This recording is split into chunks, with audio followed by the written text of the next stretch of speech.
Siz millioner bo'lganingizda yoshingiz nechida edi? Buni millionerdan so'rang. Bu bilan nima demoqchisiz? Men milliarderman. Milliarder?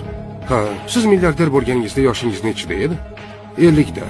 Qaysi sohada ishlagansiz? Mehmonxona biznesida. Nima bilan shug'ullangan edingiz? Meni 35 ta davlatda mehmonxonalarim bor va bugungi kunda Hilton mening kompaniyamni boshqaradi. Hilton sizni kompaniyangizni sotib oldi. Mutlaqo haqsiz. Siz men uchratgan eng muvaffaqiyatli biznesmenlardan birisiz. Sizga savollar bersam maylimi? Ha, siz noldan boshlaganmisiz? Yo'q, men 20 million dollarlik qarz bilan boshlaganman. Meni otam bankrot bo'lgan va uni qarzlarini men to'lashimga to'g'ri kelgan. Shuning uchun ham men noldan boshlamaganman. Siz bilan milliardlik kontraktlar tuzilgan. Sizning sotuvdagi siringiz nimada? Eshitish kerak. Shunday oson, mijozlar, bankirlar, do'stlar.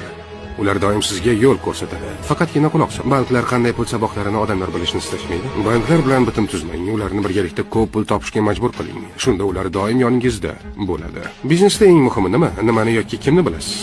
Munosabatlar juda muhim, ammo eng asosiysi yomon odamlar indeksidan uzoqroq bo'ling. Agar ular yoningizda bo'lsa, ularni hayotingizdan chiqarib yuboring. Ajratgan vaqtingiz uchun rahmat.